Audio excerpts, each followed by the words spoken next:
Welcome to the Top Dog Mindset Podcast, where we unlock the secrets of running a successful dog training business. I'm your host, Kevin, joined by my co-host, Angel. Together, we bring you expert insights, inspiring stories, and practical tips. Whether you're a seasoned pro or just starting out, we're here to provide you with the necessary information to build a thriving dog training company. So relax, join us with a cup of coffee as we explore the Top Dog Mindset Podcast.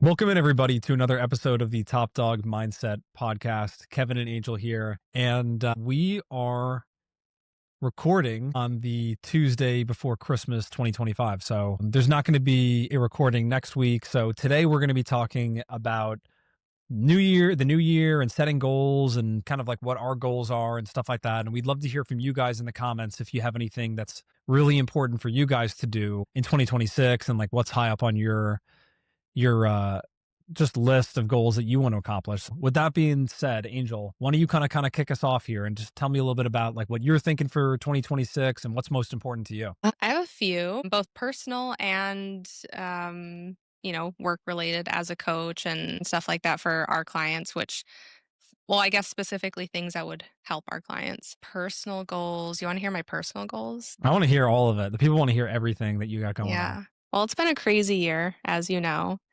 And obviously a few months ago, I had a really big move after a lot of really big life events that happened. And so just settling in here in my new house and in a different state around family and all of that, settling in has been going really good.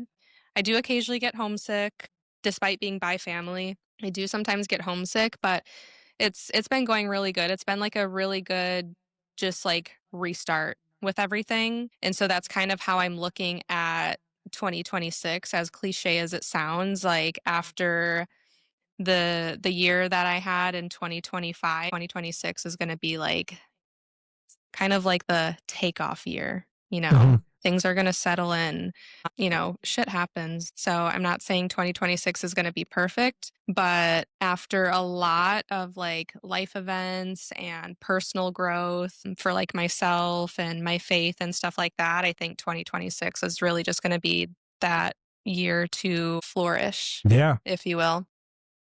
And I will.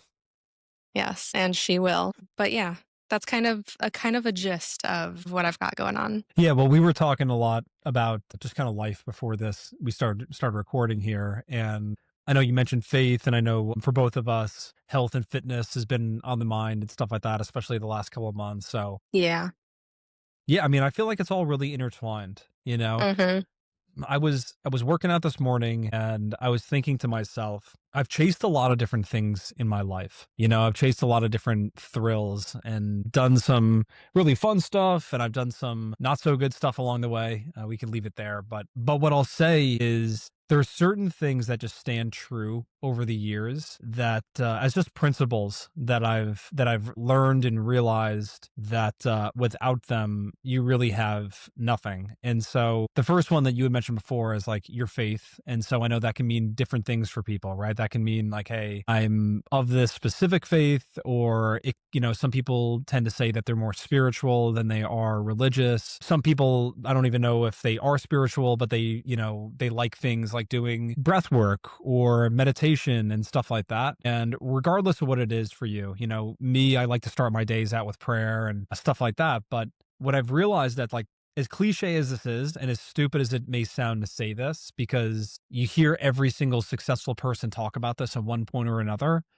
that there is no amount of success and like money, more specifically, that is going to fulfill you in the way that these other things in your life do. And I heard somebody years ago say this. He was like a really successful business person, entrepreneur. And he was like, I would take being fit over if it came down to like my fitness and my health or being really wealthy, which one like I would choose over the other. He's like, I would take the fitness every single time.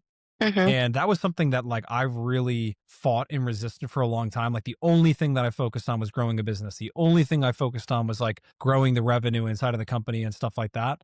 And these are good things to do. I'm not saying that like money doesn't matter. Before anyone jumps down my throat, like I understand money does matter, and it's like a privileged place to speak from, of course, to be like, hey, you can choose to not worry about money. But what I'm not talking about, like getting out of the survival mode. Like, of course, you need to have money to be able to like provide for like basic necessities.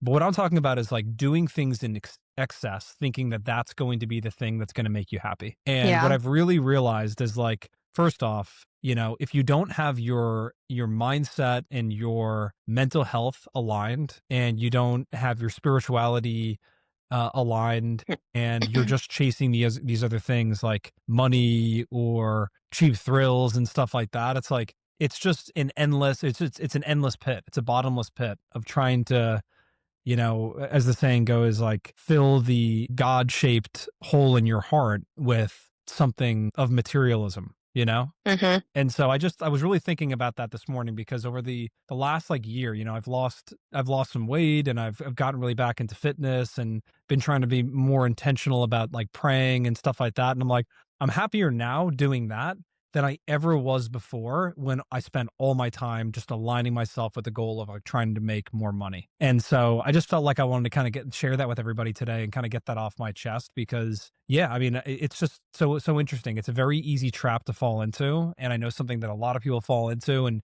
you hear people talk about it, and you're like, oh yeah, that sounds like that makes sense. But once you experience it for yourself, and you realize like I've completely got everything backwards here, and I'm putting the wrong things up on the pedestal, you kind of just realize like how backwards your life can kind of become. Yeah. And I can relate to that. If I'm understanding everything that you're saying correctly, I can relate to that. And I mentioned this before we started recording, mostly when we were talking about like fitness and stuff like that, but really just being able to focus on living a life that's more sustainable. Mhm. Like in the example that you brought up, like rather than just grinding so hard 24/7 on this one goal, and then everything else is like subpar or even just, is non-existent, you start focusing on some of those other things like, your health and your fitness in that specific situation. But that's kind of like what I'm striving for too, is being able to live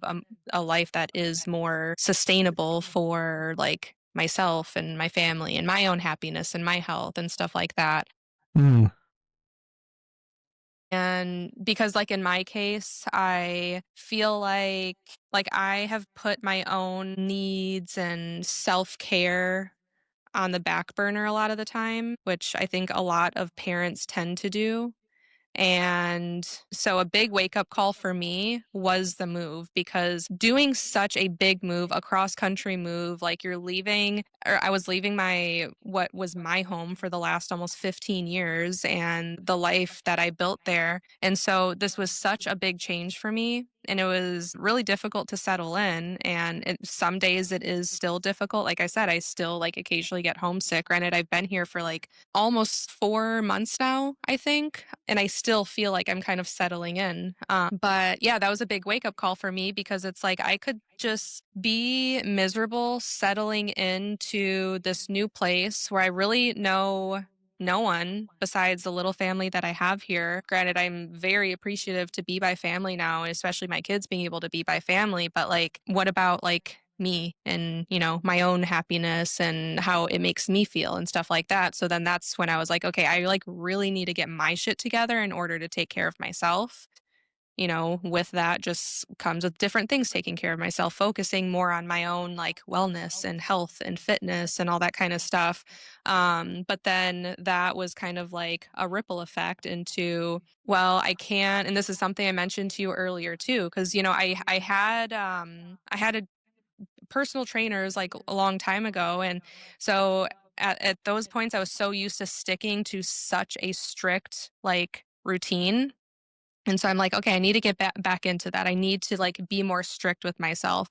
But then even that wasn't super sustainable. You know what I mean? So it's all of it really stemmed from that, was realizing that I just need to do all of these things, taking care of myself, being able to work out every day that, keeps me healthy, keeps me feeling good, both physically and my mood, but do it in a more sustainable way, given everything else that I have going on in my life and my work, my maintaining like my own household and homeschooling my kids and just being more realistic. But yeah, there's just like so many moving parts to it. But saying all that to say, that is a big thing for me, is just being able to like be more sustainable rather than having like big spurts of like, okay, I have a big spurt of like energy where I'm like taking care of myself. I'm doing things that I love and this and that. And then all of a sudden it starts to like dwindle down. And then I'm putting myself on the back burner and like hyper focused on these other things going on in my life. Like, I just want it all to be leveled out, if that makes Yes. sense. It makes sense in my head. No, it makes I all the think sense that's in all the that world. matters. To anyone who's listening, I mean, I feel like this whole episode is going to be like a total mishmash of a bunch of different Yeah. ideas, and you're gonna need to kind of piece them together to try and make sense of it. Figure it out. Yeah. But no, that makes a lot of sense. I mean, I think fitness is such an easy. I'll use that as the example because I just feel like it's such a good um just a good example and analogy for life in general, and I resisted it for a long time because I was trying to be perfect about it, which I realized in my own head was just a massive excuse I was making for myself to just not get started. Hmm. And what I was telling myself is like, okay, well, if you are going to go and lift weights again and work out, it's like, well, you need to track your progress and you should probably be on like a program like you used to be. And then, well, in order to really make progress, like you're going to need to make sure your fitness is in check. And so then you need to start counting your macros and you need to start tracking your calories and your weight and stuff like that and make sure that you're always progressing towards this goal. And it doesn't need that's like the final evolution. It doesn't need to start there. It's like what I realized is I caught myself in the mirror one day and I was like, I don't look how I want to look. And I don't, in a weird way, don't even recognize myself. Like, this is not what Kevin Byram looks like. I was carrying an extra 30 pounds. And yeah, I just realized like I was doing certain things, wearing certain clothing to hide my gut and stuff like that. And I'm like, this doesn't make me happy. Like, this really Hmm. does not make me happy. And just start with something. So, I mean, I remember just doing 10 push-ups and thinking like, man, this is really hard. And that voice crept into my head of being like, this isn't going to do anything, because I used to be so into bodybuilding and so into fitness and stuff like that. So, I kind of constructed this narrative of like what the only way to really train and be fit is to only do it this one path way. And yeah, that voice was creeping in, going like, this isn't worth it. This is a waste of your time. It's like, if you're not, again, eating properly and, lifting correctly and stuff like that, it's all just a big waste of time. And I was like, you know what? I'm just not going to listen to that. And, here I am, about 9 months out from when I first started again. And things aren't perfect. There's like days where or weeks that I'll miss a workout and stuff like that here and there. But I think striving for perfection is just a really good excuse for I'm extremely fearful and I don't really Hmm. know what to do and my life is out of control. So I'll just construct this like idea in my head of like, oh, the reason I don't do it is because I'm a perfectionist. It's like, speaking to myself here, it's like, or maybe you're just not doing it because you're being a little bitch about it, you know? And you Yeah. just don't want to like do the really difficult thing that you've been resisting doing for a long time now. Yeah, I just wanted to say that because you start somewhere and you just get better as you go. It's Hmm. like becoming a dog trainer. It's like you weren't 10 years ago where you are today with your level of skill and knowledge and stuff like that. It's like takes time to get to that point and you have to start somewhere. So you might as well just start now. Yeah, exactly. Just doing like little by little by little. Because if you're like sticking to that same mindset every single day, regardless of what it is, like, oh, I'm not gonna work out today because I woke up a little too late, that I'm gonna be rushing. So I might as well just not do it because I'd rather not get in a workout than to get in a shitty workout.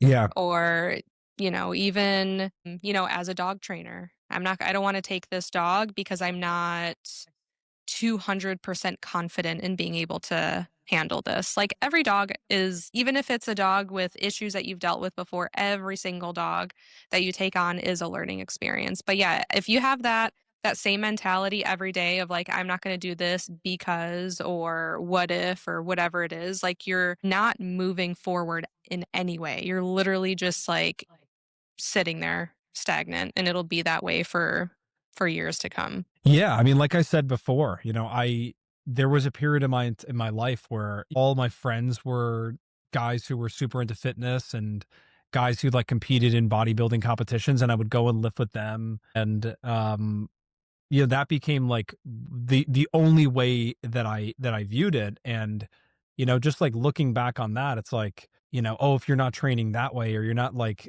around people like that, it's like, you're never going to make the progress you want to make. But at the end of the day, it's like, you just got to get started with something. And Mhm. the best advice I ever received from somebody was this woman said to me, there was something I was delaying on doing. And cause I knew it was going to take a long time. And she said, 6 months is going to pass by whether you do this or not. And you might as well use that time to do this because it's going to be Yeah. really good for you. Yep. And, that's kind of tying into the fitness thing. I started thinking about that, like, how long is it going to take for me to get back to a place that I used to be in where, where I was happy and, content and feeling fit and stuff like that. It's like, it's going to take me a year to get back there, maybe probably longer. Yeah. But at the end of the day, you can use that as a reason to never get started. You can Mhm. use that in like business terms and look at someone else's successful company and be like, they've been doing this for 10 years. How long is it going to take me to get there? As someone who's 35 years old now, I look back and I'm like, 25 feels like a year and a half ago. Like Mhm. this life goes by so unbelievably fast. And so yeah, you just get started with something and all of a sudden, you find 6 months passes by, then it's a year, and then it's 2 years, and it's 5 years. And you're just so much better off getting started now and doing it messy and not being perfect and not expecting yourself to be perfect instead of waiting for it to be perfect to get started because that's just never coming. Yeah, like, imagine those 6 months passing or the 1 year passing or whatever, and, like, you actually think about it and you're like, "I can't imagine if I actually didn't start 6 months ago." Like, I would Yeah. literally be nowhere, or, vice versa, if you really don't get started, 6 months go by, and then you really think about it, and you're like, "Damn, if I would have just started 6 months ago, just imagine how far I would be right now." Yeah. I mean, I'd be like absolutely peeled right now. I'd be looking like a straight up Greek god if I did that. No, and another thing I wanted to say too is like to me, I'm not speaking for anybody else other than myself here, like, but there's something to me that was super cringy about the idea, like, of being around other guys and talking about fitness and being that dude who is like, oh, yeah, when I used to lift or when I used to do that, it's like, bro, you can be doing that now. Yeah. Don't like, don't be that guy who, if you want to be doing something, feels like ashamed because you don't do it anymore. And you have to talk about like the days that are behind you or something like that. It's like I was listening to somebody the other day and they were like, if you really build your life correctly, especially as a young man, I mean, that's the only experience I have. Like, you start realizing like you start entering into your prime almost when you're like your 30s, your 40s, your 50s. It's like you have all of that time, your 60s. If you set yourself up correctly and you're get in shape now, it's way easier to maintain that into your 70s. You can be really efficient in your life for a long time, other than just like grinding your body down now, not taking care of it. And Mhm. then, all of a sudden you're a 50-year-old that looks like an 80-year-old. We've all met those people. Like, you meet the 78-year-old dude and you're like, you look like you're like 54, Yeah. and then you meet the 54-year-old who looks like they're 91. Yeah. It's just all a matter of like the choices that you make earlier on in life. Yeah, exactly. That actually reminds me of a conversation I had with Lincoln the other day. My son, for everyone who doesn't know who Lincoln is, Who? my 9-year-old son.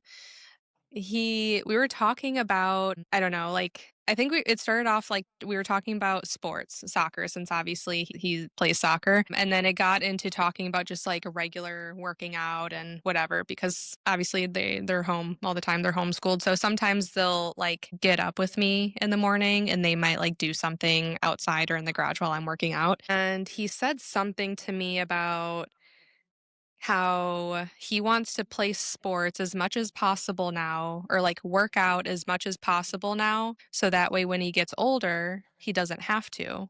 And I'm like, well, it doesn't like really work that way. Like when you get older, because he's like, I need to work out so I can like build up my muscles and get strong and stuff for when I get older. And I'm like, well, when you get older, like you're still gonna have to do it. Maybe you won't have to push as hard because you're already kind of going to be set up, but like you're Mhm. still going to have to work out and stay active to maintain it and whatever. And he's like, no, I know, but like if I just get like really big muscles now and just like work really hard and run a lot so I can like practice being super fast, then I won't have to work as hard in the future. And so eventually he got his point across and I understood it, but I'm like, that is wild because like him and I have never really had a conversation like that, but it's so true. Obviously Yeah. you're going to have to you're going to have to work out and stay active and whatever to maintain it when you get older, but you're going to be in a much better position once you become an adult versus if you just don't do shit right now and Yeah. you're just kind of lazy and not applying yourself, and then all of a sudden you're like, okay, I'm an adult and now I can try to start. Yeah, no, totally. I mean, it's actually a really insightful thought that he had because I mean, Mhm. when you look at elderly people, there's a certain point in your life where it's like, okay, your body is not going to have the same anabolic response to working out that it does when you're a younger person. Yeah. And, it is easier to maintain muscle than it is to build it at a certain point, you know? And so, yeah, I mean, like, if you're an 80-year-old person and you spent a lot of time working out or just doing a lot of walking, you meet 80, 85-year-old, 90-year-old people who can get around really well, get up into and out of like a recliner chair and stuff. And then you see other people and it's like, man, they're really kind of struggling here, you know? Mhm. And yeah, I mean, as a young person too, like somebody said that to me recently, or I heard this somewhere where they were like, it's way easier to maintain your fitness and like maintain a six pack or something like that than it is to get it. Like it's a real uphill battle. But once you get there, it's like, okay, well, first off, the habits are already built, you know? And Yeah. as long as you just don't do insane stuff, like, you can get away with eating junk food. Like once you have a six pack, it's like, okay, you have a bad day, you binge eat or something like that. It's like, that's not going to it's not gonna break you, but it's Mhm. like years of really bad habits, you know? And Yeah. so yeah, I mean, it's way easier once you're there. So I think that that's a really appealing thing too, where it's like, in a way, there kind of is a light at the end of the tunnel. It's like once you build the habits and you get yourself to a place like you can maintain it and it's not as much of a struggle. Yeah. The habits are the hardest thing to form. Yeah, I mean, I know that they for a long time they said it takes like 21 days to build a habit or something like that, you know? Mhm. For me, sometimes it can feel like more difficult than that or take longer than that. But Mhm. yeah, I think there's certain things that are just undeniably good for you. Waking up in the morning at a reasonable hour, not sleeping in, Mhm. Mhm. working out. I'll say this about that too. I know I'd shared this like a long time ago on a previous podcast where I had developed this really weird way of thinking, tying into what we're talking about, which is the only thing I should be doing is working. The only thing, if I have any moment away from being with my wife or my kids, it should be devoted to my business. And I think in a way that served me well. Like it worked. We built a good company here. Obviously we've all built this together, but in the beginning when it was just me, maybe that was what was required at the time. Maybe there was a season in my life where that was kind of like a necessary thing. But I had this weird fear that was like, if I don't live my life like that, and if I allow myself to have time where I'm doing other things, like spending time with other people or, sacrificing a really weird one to me was like sacrificing 45 minutes of my day when I could be working to going and lifting weights. And okay, that's 45 minutes or an hour each day, which over the week, that's 5 to 7 hours, depending on how many days this week I'm going to be working, less than I'm spending in my business than I normally would be. And that's immediately going to result in a loss of productivity and my revenue is going to go down and we're not going to see the same growth. And I don't know if this was like God's weird way of kind of just like, winking at me or something like that. But like the first month that I was like,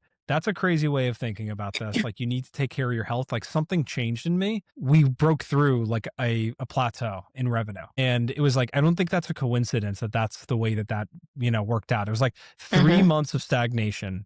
And then all of a sudden, I'm like, I'm just going to kind of take a break from that way of thinking. I'm going to give myself to something else. And then, yeah, I mean, sure enough, all of a sudden we kind of broke through that plateau. So I don't know. It's just a fascinating thing. But just to kind of Mhm. take this call back and kind of ground it, because I think we're kind of going into a lot of stuff that's like currently happening. Let's talk more so like about like goals and like what people can do and just kind of like the way that you view goal setting. So I mean, Angel, what's the advice that like you would be giving to people in just our clients? Like what is the advice that you're giving to our clients currently when it comes to planning for the new year? Well, I mean, just in general, I think that it is important for people to just like be more mindful of what is going on in their business. Like, we'll start there. Mhm. Obviously, going into a new year, but especially a new season.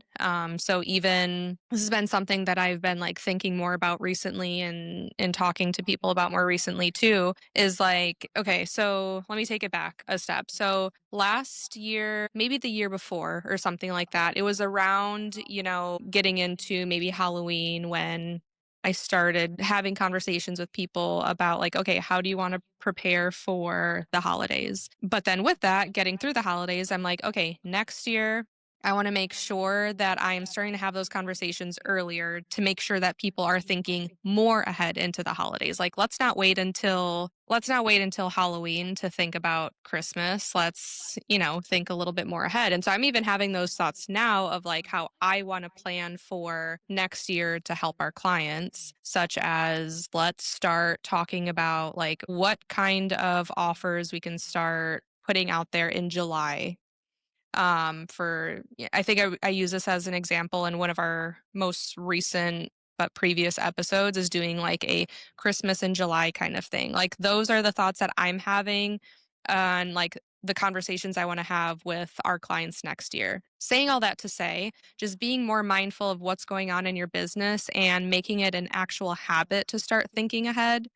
And, getting towards the end of the year, I will start having more conversations with people of like, okay, what is your plan going into 2026? Like, do you have anything you want to start doing? Do you have anything that you're wanting to launch or start, making moves on and whatnot? And granted, there's nothing wrong with like us having to bring those thoughts to life for people. Like we're here for our clients, like we're here to help coach them and be their mentors and stuff like that. So there's nothing wrong with that. But then there are some people who are like very matter of fact and they're like, hey, I have goals. Can we get on a call so I can discuss these goals with you? I need someone to like bounce these ideas off of. And these people in specific, I've noticed, are more so the type of people who are often thinking ahead in their business, who are often like intentionally making good habits to keep in their business. So, yeah, I think just like the point that I'm trying to make here is just like being more mindful of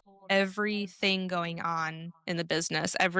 Whether you're like a one man team or you have employees, just being very mindful of everything, every moving part, every position that everyone plays in the business, or every position that you are playing in your business, and how to better each of those individually. But like I said, on my end, I also am already thinking ahead of time on like those conversations to start having with people in 2026 to help our own clients being able to start think more ahead. I have a question for you. Yes. What is your biggest goal for Top Dog Advertising for 2026? I mean, like a personal goal for Top Dog Advertising is kind of like everything I mentioned, but I feel like that just ties into bettering myself as a coach and someone who can help our clients on a deeper level. Like, not just be someone who is like there for support and there to help coach you when you need it, but someone who's going to be more and I want to say holding people accountable, but like more proactive and like planting these seeds in people's minds. Yeah. Like, hey, like we're 8 months out from this, particular month, or we're 6 months out from that season or that holiday or whatever. But like now is a time to start discussing X, Y, and Z. So, I mean, that's like I said, it's a personal goal, but it's a personal goal for Top Dog Advertising. Yeah, you're talking about like properly leading people in their business and like what's to come and starting to like plan for the future almost. Yeah. Yeah, I think that's a really good one too. I feel that as well. I think leadership is like a really important thing to me, and that's the benefit that we have from working with all these companies over the years, is like we can kind of read the tea leaves a little bit and see what's coming a little bit further down the pipeline for the new business that we're working with. Like, okay, at what point is it going to be appropriate to make a hire for you guys? Or when is it appropriate to launch a new type of campaign to diversify into more like search engine optimization along with your Google ads or Facebook ads or building a new website or the whole list of different things that you can do. Yeah, I think I'm really excited because I know we have some really cool stuff that we're going to be doing with just even AI and for our clients and going to be offering to them. And then I'm putting together a really cool service offering that I think is going to do really, really well in 2026, just kind of with the way that things have like shifted on Google and kind of what's required today between, yeah, like organic and reviews and paid ads and stuff like that. So I'm just really excited because we've been testing a lot of stuff out here with just different types of campaigns we're running at the end of 2025. And yeah, so there's a lot of really, really cool stuff to come. Mhm. That, and then also I know you and I have talked a lot about getting more into creating different content. So that's a big thing for Mhm. us as well as really ramping up our content on the Top Dog advertising Instagram page and YouTube account and stuff like that. So if you guys Y'all will aren't be following us seeing already, more make of sure to my check out. face. Yeah. Yeah, yeah, you're going to be seeing Angel everywhere pretty soon. So that's going to be good. But I think that for anybody who's listening, that's a good thing for you guys to focus on as well is ramping up your organic content just because there's something that's referred to in the marketing world as like we're kind of going through a trust recession. Like there's a lot of people who are constantly being sold stuff or you're constantly being sold to. I'm sure anybody who's listening to this, you go on Instagram, maybe it's just me, but I'm sure you guys are the same way. Like you're seeing ads everywhere for join my community here or do this. And there's a lot of different dog training offers that are popping up and stuff like that. And so I just think the way that you can bulletproof your business a little bit more is to build a lot of trust. And a really good way to do that is just like a lot of real proof and just like client success and wins and stuff like that on your Instagram and Instagram accounts, Facebook and stuff like that. So if you're not doing that already, that would be a really good recommendation for this year as well. Mhm. Yeah. Yeah. So, well, we'll wrap it up here just because we have another call we got to run to. I know, Angel, you have a client you got to go meet with. Yeah. So we'll wrap it up. But I think you guys are going to see this right after the new year. So I think that this, or right before, I can't remember now. Becca just told me this and now I'm totally blanking on when this is coming up. But the point is, either way, I hope you guys found some value in this. And I apologize because I feel like we were kind of all over the place, but it was helpful, at least for me, to kind of put some ideas out there. So Mhm. with that being said, as always, we appreciate you guys for all your support and listening. And if there's ever anything we can do for you guys, anything you would like for us to talk about, or yeah, just any topics that you would find inspirational or helpful, make sure to either send us a message. We're both on Facebook and in the DMs, or you can just comment on one of our videos and we could definitely add that into the mix. So with that being said, we're going to wrap it up here. And I appreciate you guys. Merry Christmas, happy holidays, happy New Year. And we will see you guys all very soon. Bye, guys.